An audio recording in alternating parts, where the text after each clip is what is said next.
Principles of Marketing. BCom 5th semester. Today's topic in your subject is marketing environment. जो आपका topic है आज का marketing environment. The term marketing environment refers to the market surroundings which affect the decisions related to the marketing activities and strategies.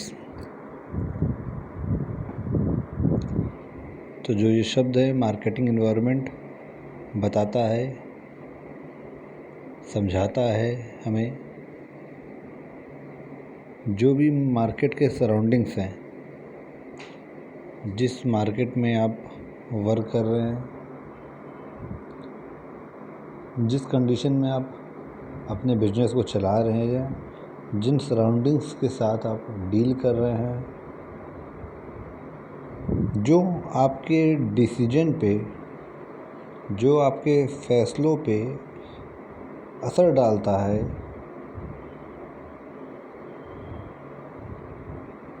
वो marketing environment का part है. वो सारे फैक्टर्स जो आपके मार्केटिंग की स्ट्रेटजी को, जो आपके बिजनेस के, आपके व्यापार के फैसलों को, डिसीजंस को मैनिपुलेट करता है, असर डालता है, वो सब फैक्टर्स मार्केटिंग एनवायरनमेंट के पार्ट हैं. It may include the factors within the organization, also called an internal factor, and factor outside the organization, also called an external factor. Means कि इसमें वो फैक्टर्स भी आएंगे जो आपके कंपनी के अंदर के फैसले होते हैं, इंटरनल फैक्टर होते हैं जिसके फैसले आप खुद लेते हैं, वो भी मार्केटिंग एनवायरनमेंट का पार्ट होगा. और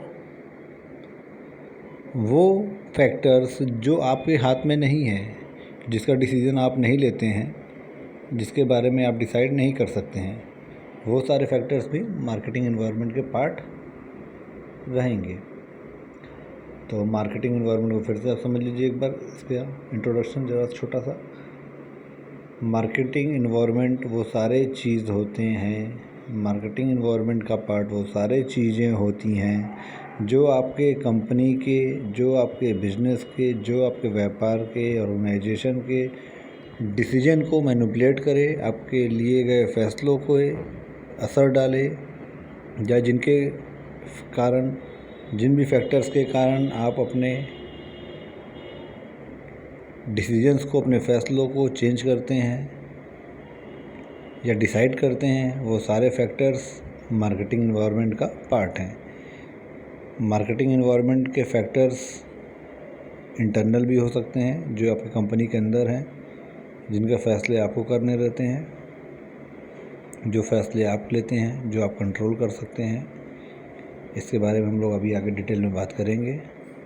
जिसको हम लोग बोल सकते हैं आंतरिक मामले, और कुछ फैक्टर्स एक्सटर्नल होते हैं जो आपके कंट्रोल के बाहर होते हैं, जिसका डिसीजन आप नहीं लेते हैं, कोई और लेता है, लेकिन आपको फॉलो करना पड़ता है.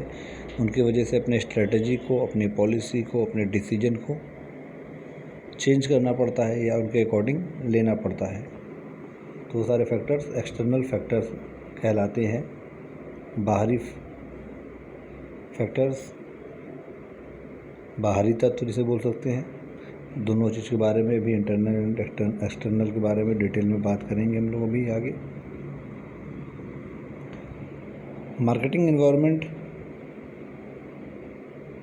को बेसिकली दो पार्ट में हम लोग डिवाइड करके समझते हैं.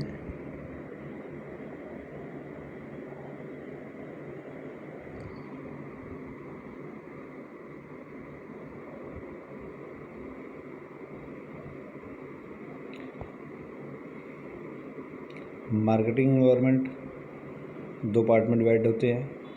माइक्रो एनवायरनमेंट जिसे बोलते हैं पार्शियली कंट्रोलेबल, जिसे हम कुछ हद तक कंट्रोल कर सकते हैं। दूसरा है फिर macro oblique external environment uncontrollable. Micro environment जो कि कंट्रोलेबल होते हैं कुछ हद तक, टोटली नहीं, कुछ हद तक कंट्रोल कर सकते हैं हम इनको।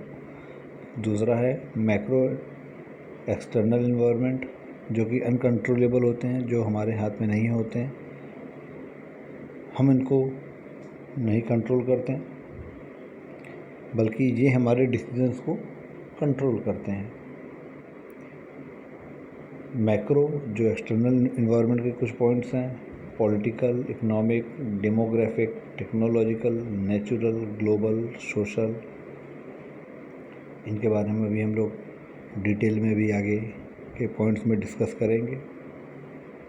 और माइक्रो एनवायरनमेंट जो कि पार्शियली कंट्रोलेबल है, इसके अंदर दो पार्ट में इसको डिवाइड करते हैं। सब पॉइंट है इसके task environment, internal environment. Internal environment means जो कंपनी के अंदर के चीज़ें होती हैं, जिसके फैसले कंपनी लेता है, कंपनी के मैनेजमेंट लेता है, जो कि आंतरिक वातावरण जिसे बोल सकते हैं, आंतरिक एनवायरनमेंट, इंटरनल एनवायरनमेंट। इसके अंदर होता है the company itself, members, company के members, management, money etcetera.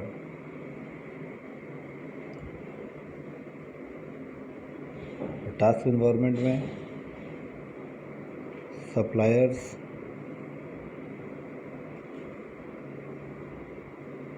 Intermediaries, customers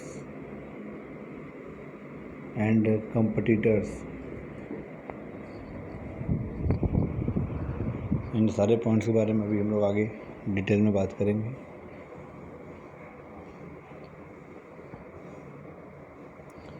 तो स्टार्ट करते हैं हम लोग मैक्रो एनवायरनमेंट से। इन चीज़ों को, इन पॉइंट्स को आप नोट कर लीजिए। मैक्रो एनवायरनमेंट से हम लोग स्टार्ट करते हैं, जिसे हम लोग एक्सटर्नल एनवायरनमेंट भी बोलते हैं, अनकंट्रोलेबल जो होते हैं। इसके अंदर पहला पॉइंट है पॉलिटिकल।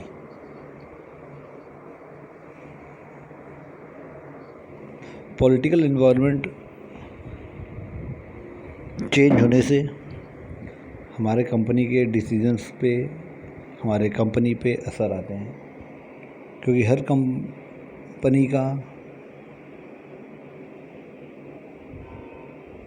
पॉलिटिकल डिसीजन से कहीं ना कहीं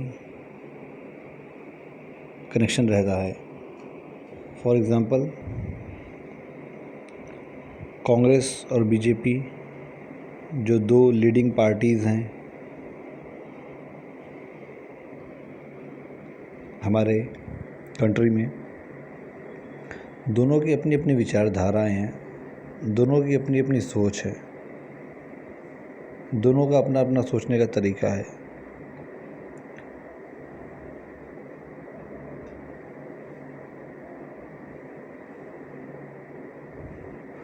तो दोनों का जब अपने अलग अलग सोच है, तो दोनों फैसला भी अलग अलग तरह के लेते होंगे, जो कि कंपनियों पे असर डालते हैं। फॉर एग्ज़ाम्पल लीजिए, जैसे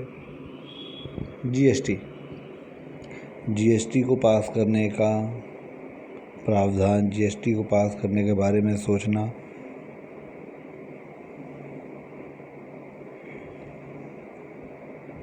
पिछले कई सालों से चल रहा था। 15 साल के से सोचा जा रहा था कि जो है जीएसटी को अप्लाई किया जाए, जीएसटी को अप्लाई किया जाए, लेकिन वो कांग्रेस पार्टी की सरकार नहीं कर पाई जीएसटी को अप्लाई। जब दूसरी पार्टी की सरकार आई, बीजेपी, उन्होंने जीएसटी को अप्लाई किया। उनका सोचने का ढंग अलग था। कांग्रेस नहीं कर पा रहा था जीएसटी को अप्लाई, बट ये आए और इनके सोचने का ढंग अलग था, इन्होंने जीएसटी को अप्लाई किया। अब जीएसटी आने के बाद बहुत सारे रूल्स एंड रेगुलेशन जो कि पहले फॉलो हुआ करते थे, अब चेंज हो गए। तो जब वो सारे रूल्स एंड रेगुलेशन चेंज हो गए, तो जाहिर सी बात है कंपनियों के लिए भी उन रूल्स एंड रेगुलेशन का कुछ ना कुछ कहीं ना कहीं प्रभाव पड़ा होगा, इफेक्ट पड़ा होगा। किसी के ऊपर पॉजिटिव पड़ा होगा, किसी के ऊपर नेगेटिव पड़ा होगा। तो जिसके ऊपर पॉजिटिव पड़ा होगा वो उसके अकॉर्डिंग अपना डिसीजंस लिया होगा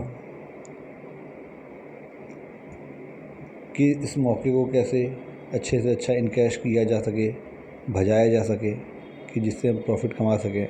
जिनके ऊपर ये बैड इफ़ेक्ट किया कुछ कंपनियों के ऊपर, तो वो अपने बैड इफ़ेक्ट को कैसे कम कर सकें।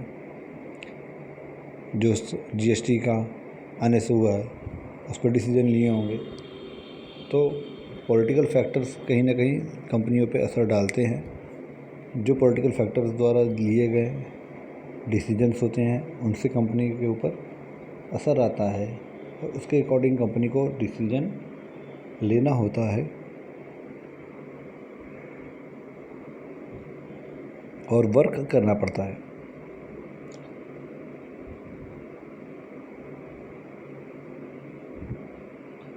दूसरा है economic factor. Economic factor means कि अब अभी का सिचुएशन आप ले लीजिए, लेटेस्ट एग्जांपल। अभी इकोनॉमी पूरे वर्ल्ड की स्लो हो गई है, कमज़ोर हो गई है, नीचे आ गई है। इस चीज़ को आप मान रहे हैं। जब पूरे वर्ल्ड की इकोनॉमी इस एपिडेमिक के कारण, इस महामारी के कारण नीचे आई है, तो जाहिर सी बात है हमारी कंट्री की भी इकोनॉमी आएगी। किसी कंट्री की ज़्यादा लो हुआ है इकोनॉमी, किसी का कम हुआ है, लेकिन हुआ लमसम सभी का है।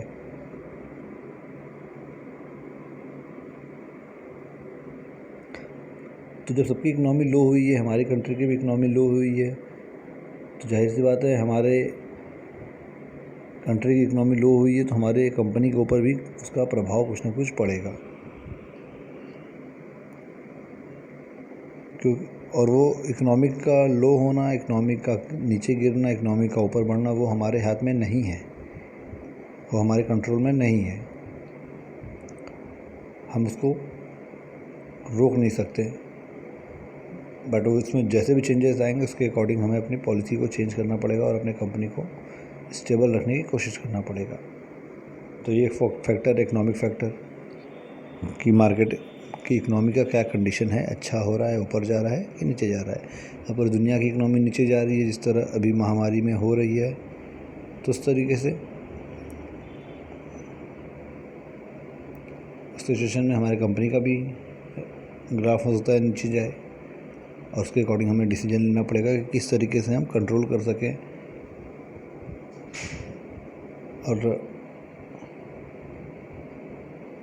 किस तरीके से अगर इकोनॉमी गिर रही है अपने कंपनी के गिरते हुए ग्राफ को हम रोक सकें। डेमोग्राफिक फैक्टर,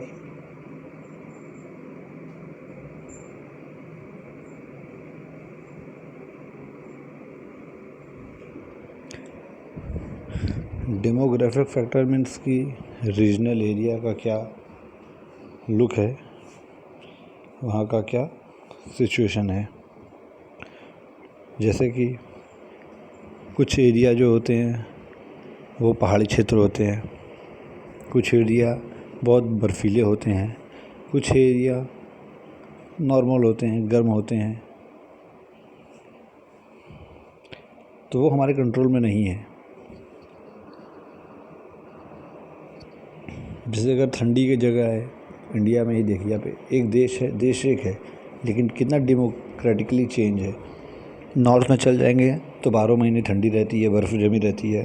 साउथ में चल जाएंगे तो 12 महीने गर्मी रहती है।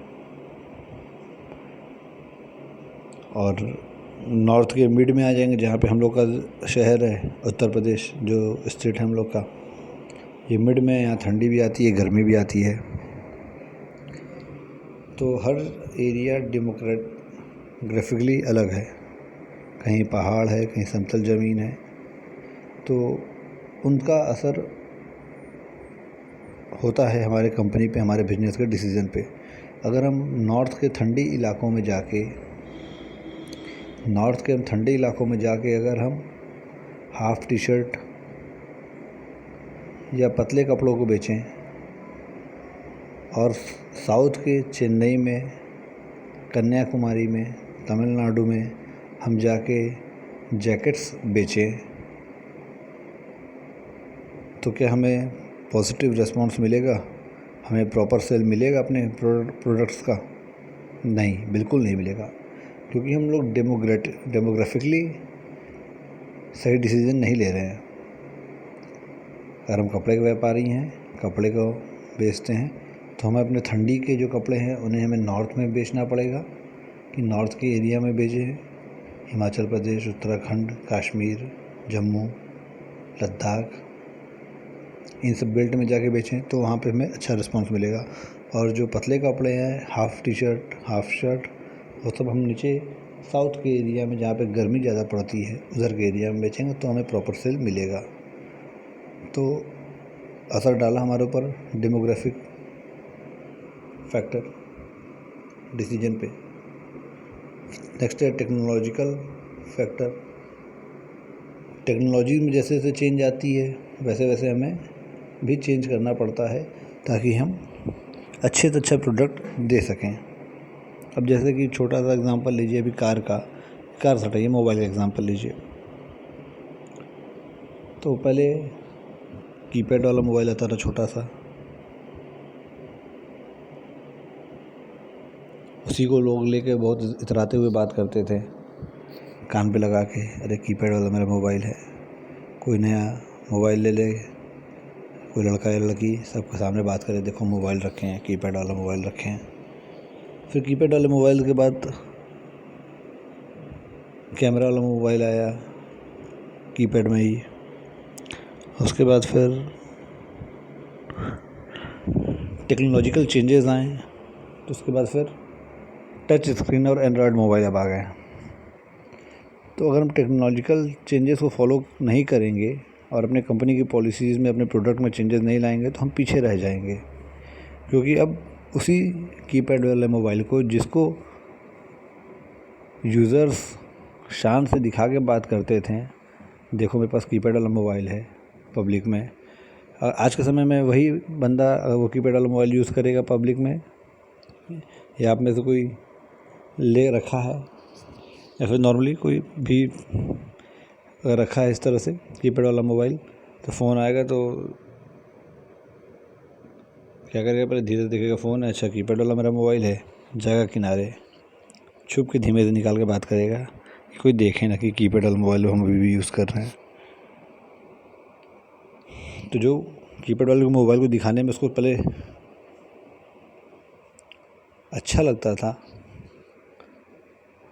और प्राउड के साथ दिखाता रहा, अब उसी कीपैड वाले मोबाइल का टेक्नोलॉजिकल चेंज होने के कारण रुतबा ख़त्म हो गया है, वैल्यू ख़त्म हो गया है। तो टेक्नोलॉजिकल चेंजेस से भी हमारे डिसीजन पे फ़र्क आते हैं कंपनी के, और उसके अकॉर्डिंग हमें डिसीजन लेना पड़ता है। नेचुरल चेंज आया,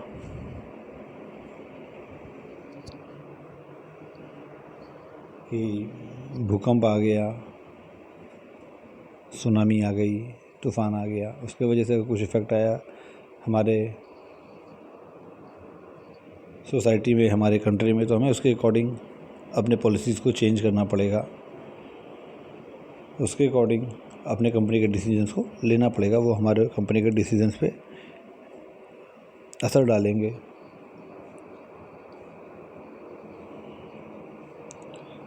जैसे कि मान लीजिए भगवान न करे कभी आए सुनामी आ जाए या फिर बहुत ज़्यादा फ्लड आ जाए हमारे कंट्री में, पूरे देश में त्राहिमाम मच जाए, पानी हो जाए, जिसकी वजह से सारे फसल नुकसान हो जाए, खाने पीने की चीज़ें, और इकनॉमी पूरी रुक जाए, रोड ख़राब हो जाए।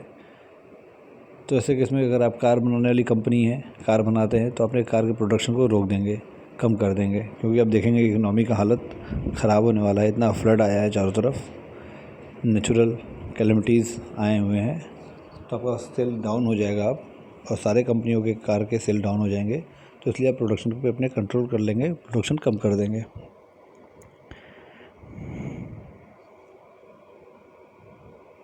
तो नेचुरल फैक्टर्स असर डालते हैं। ये जो नेगेटिव असर था, मान लीजिए कि पता लगा कि इंडिया में किसी जगह सोने का पहाड़ मिल गया,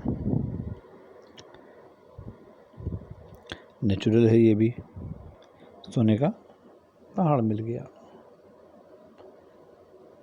चलिए अच्छा हटाइए, एक एग्जांपल काफ़ी है, क्लास तो लंबा हो जाएगा। नेचुरल अब एग्जांपल समझ गए कि नेचुरल कैसे असर डालता है हमारे डिसीजंस पे। ग्लोबल फैक्टर्स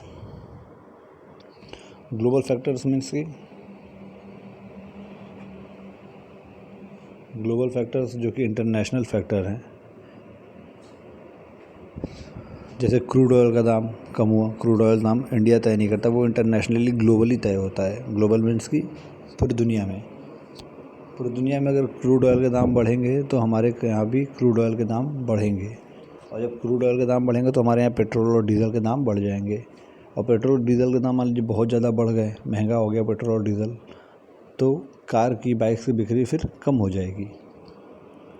तो पेट्रोल का दाम और डीजल का दाम फिक्स होता है क्रूड ऑयल के दाम से। क्रूड ऑयल होता है ग्लोबली डिसाइड करता है उसका दाम, इंडिया डिसाइड नहीं करता, ग्लोबली डिसाइड होता है, सारे देश मिलकर करते हैं। और क्रूड ऑयल का दाम अगर बढ़ गया, बहुत ज़्यादा बढ़ गया, तो जो है पेट्रोल के दाम और डीजल के दाम बढ़ जाएंगे। जब पता है कि आप किसी चीज़ का दाम बढ़ता है, पेट्रोल डीजल के दाम बहुत ज़्यादा बढ़ जाएंगे, तो वो इफ़ेक्ट डालेंगे बाइक्स और कार्स के सेल पे, उनके सेल डाउन हो जाएंगे, तो कंपनी पे असर पड़ेगा उन चीज़ों के। सोशल फैक्टर मीन्स उस एरिया का ट्रेडिशन क्या है, सोसाइटी वहाँ की सोच क्या है, वहाँ का सोशल कल्चर एक तरह से समझ सकती हैं, कल्चर क्या है वहाँ का। जैसे पंजाब में ड्रेस वहाँ पे अलग है, वहाँ के लोगों का पहनावा अलग है। साउथ में चल जाएंगे तो वहाँ का पहनावा अलग है। हिमाचल प्रदेश में चल जाएंगे, कश्मीर में चल जाएंगे, वहाँ का पहनावा अलग है, वहाँ का कल्चर अलग है, वहाँ का सोशल अलग है, वहाँ की सोसाइटी अलग है। तो जिस एरिया में आप वर्क कर रहे हैं, जैसे आपका कपड़े का काम है, तो आपको हर सोसाइटी के लिए, हर एरिया के लिए अलग अलग प्लानिंग करना पड़ेगा, अलग अलग डिसीजन लेना पड़ेगा। अगर आप साउथ में जा रहे हैं तो वहाँ के लोगों का देखेंगे ड्रेस,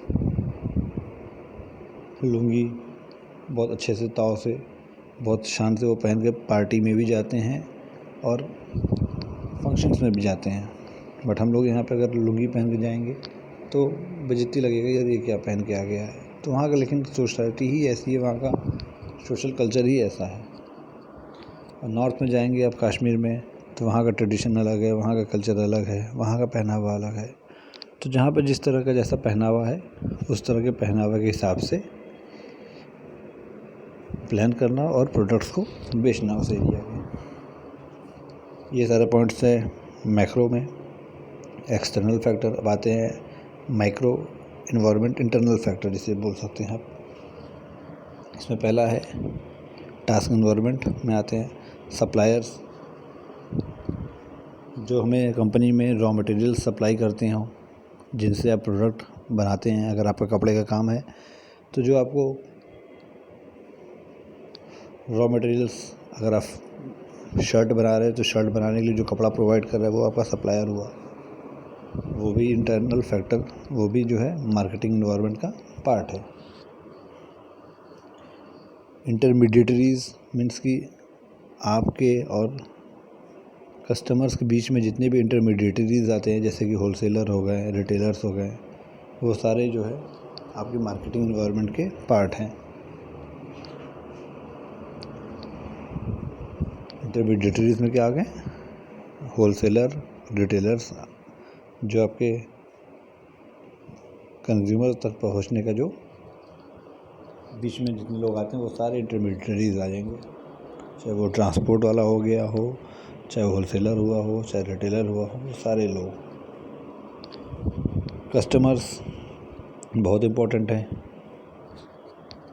मार्केटिंग इन्वायरमेंट के फैक्टर्स का सबसे इम्पोर्टेंट पॉइंट एक में से एक है कस्टमर, जो सबसे ज़्यादा हमारे डिसीजंस पे, कंपनी के पॉलिसीज़ पे इफ़ेक्ट डालता है, असर डालता है। कस्टमर के लिए ही हम चीज़ों को बनाते हैं, प्रोडक्ट बनाते हैं, तो उसका सोच, उसका फैशन, उसका टेस्ट जैसे जैसे चेंज होता है, वैसे वैसे हमें भी अपने प्रोडक्ट को चेंज करना पड़ता है, अपने कंपनी के पॉलिसी को चेंज करना पड़ता है, कंपनी के डिसीजंस को उसके अकॉर्डिंग लेना पड़ता है जो वो कस्टमर है, जैसा कस्टमर का डिमांड है। तो ये बहुत इंपॉर्टेंट फैक्टर है कंपनी के पॉइंट ऑफ व्यू से मार्केटिंग एनवायरनमेंट का। लास्ट है इसमें कंपटीटर मीन्स कि वो सारे कंपनी, वो सारे व्यापार जो कि वही काम कर रहे हैं, वही प्रोडक्ट बना रहे हैं जो कि हम बना रहे हैं। तो उनके लिए गए फैसलों से, उनके किए गए चेंजेस को हम लोग को फॉलो करना पड़ेगा, उसके अकॉर्डिंग हम लोग को भी फैसला लेना पड़ेगा। जैसे कि जियो, एयरटेल था पहले, आइडिया था, जियो भी नया नया आया, हम लोग के सामने देखें, हम लोग के सामने आया। अब जियो आते ही कंपटीशन बहुत ज़्यादा दे दिया सारी कंपनियों को, और सारी कंपनियों को कंपटीशन में अपने अपने रेटों को घटाना पड़ा। अगर वो कंपटीशन में मार्केट में रहना चाहते हैं तो अपने कंपटीटर्स को फॉलो करना पड़ेगा। अगर कंपटीटर्स रेट कम कर रहा है तो हमें भी रेट कम करना पड़ेगा। वो क्वालिटी अच्छी दे रहा है, लोग उसको पसंद कर रहे हैं, तो हमें भी वो क्वालिटी बनाना पड़ेगा ताकि लोग हमारे भी प्रोडक्ट्स को और पसंद करें। तो कंपटीटर्स के लिए गए फैसलों को कंपटीटर्स के फॉलो करना पड़ेगा, और कंपटीटर्स हमारे कंपनी के डिसीजंस पे असर डालते हैं। नेक्स्ट है internal factors, internal environments. Internal environment means कि वो सारे इन्वायरमेंट जो कि कंपनी के अंदर के होते हैं, आंतरिक मामला होता है जिस पे कंपनी का पूरा कंट्रोल होता है, जिनका डिसीजन पूरी तरीके से कंपनी लेती है। कंपनी इटसेल्फ, मेंबर्स, कंपनी के मेंबर्स मीन्स कि कंपनी के एम्प्लॉयज़, उनका क्या सैलरी देना है, क्या प्रमोशन देना है, किसको इंसेंटिव्स देना है, किसको कितना बोनस देना है, ये सारे फैसले इंटरनल फैक्टर कंपनी लेता है, कंपनी का मैनेजमेंट लेता है। तो ये सारे जो है फैक्टर्स जो हैं इंटरनल फैक्टर का पार्ट है। कंपनी के एम्प्लॉयज़, दूसरा है मैनेजमेंट, कंपनी के मैनेजमेंट, जो अपर लेवल एम्प्लॉयज़ होते हैं या फिर जो कंपनी के मालिक हो गए, जिसे बोल सकते हैं आप ओनर्स, वो सारे लोग, उनके डिसीजंस, वो सारे लोग कंपनी के इंटरनल फैक्टर होते हैं, इंटरनल इन्वायरमेंट का पार्ट होते हैं। कंपनी मैनेजमेंट मीन्स की कंपनी के ओनर जो कि हेड हैं, जो कि CEO जिसे बोलते हैं, जो कि मैनेजरिंग डायरेक्टर भी कई जगह बोला जाता है, जो कि कंपनी का हेड है, जो मालिक है एक तरीके से। मनी मीन्स की कितना आप लोन्स पे काम करना चाहते हैं, कि आप खुद के पैसा अपना जो पूंजी लगाए हैं, जो अपने कैपिटल लगाया है, वो लोन लेके लगाया है, या फिर आपने अपना कैपिटल लगाया है, खुद की पूंजी लगाया है। इन तरीके के फैसलों को, अगर लोन लिया है तो कितना परसेंट लोन है, कैपिटल में कितना परसेंट आपने लोन लेके लगाया है, और कितना परसेंट आपका खुद की पूंजी है। तो ये सारे फैसले के मतलब कितना रेशियो है। आप 3rd ईयर में है तो जानती होंगी कि लोन लेके भी बहुत सारे लोग कंपनी को चलाते हैं, जिसमें 100% लोन होता है। बहुत सारे लोग 50% लोन पे चलाते हैं, 50% खुद का पैसा होता है। बहुत सारे लोग 100% अपना पैसा लगाए रहते हैं, कोई लोन नहीं रखते। जितना भी कंपनी में पैसा लगा रहता है, कैपिटल लगा होता है, वो उनका खुद का होता है।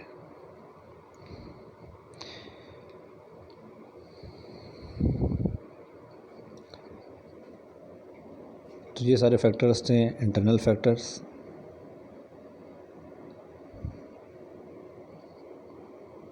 मार्केटिंग का, इन्वायरमेंट का। इसके अलावा भी इसमें और कुछ पॉइंट्स अपनी तरफ से ऐड कर सकते हैं। अगर आपको बुक्स में या प्रीवियस ईयर के किसी नोट्स में से ज़्यादा पॉइंट्स मिलते हैं तो इसमें आप ऐड कर सकते हैं अपने पॉइंट्स में। अदरवाइज़ इतने पॉइंट्स काफ़ी हैं एग्ज़ाम पॉइंट ऑफ व्यू से। तो आप जान ली गई मार्केटिंग इन्वायरमेंट होता क्या है, और भी कुछ इसमें डिफिनीशंस भी आप लोग अपने हिसाब से नोट्स में ऐड कर लीजिएगा। एक्सपर्ट के द्वारा दिया गया डिफिनीशन है, बहुत सारे एक्सपर्ट ने अपना अपना डिफिनीशन दिया है मार्केटिंग इन्वायरमेंट का। जैसे कि फिलिप कोटलर ने एक डिफिनीशन दिया है मार्केटिंग इन्वायरमेंट का। देखिए ये है अकॉर्डिंग टू फिलिप कोटलर एक मार्केटिंग के बहुत रिनाउंड जाने माने एक्सपर्ट हैं। इन्वर्टेड कॉमा में लिख लीजिए, लिखना है तो। Marketing environment refers to external factors and forces that affect the company's ability to develop and maintain successful transaction and relationships with its target customers। वही जो बात हमने पहले बताया उसी बात को ये भी बोल रहा है। Marketing environment, external factors and forces that affect the company's ability to develop and maintain successful transaction and relationship with target customers। Means अपने कस्टमर से रिलेशनशिप मेंटेन करने के लिए जो भी फैक्टर्स होते हैं, स्पेशली एक्सटर्नल फोर्सेस फैक्टर्स, वो सब जो है मार्केटिंग एनवायरनमेंट का पार्ट होते हैं। चलिए आज के लिए इतना काफ़ी है। नेक्स्ट टॉपिक में क्लास में नेक्स्ट टॉपिक के साथ मिलते हैं, बट इसमें कुछ और डेफिनेशंस और भी ऐड कर लीजिएगा।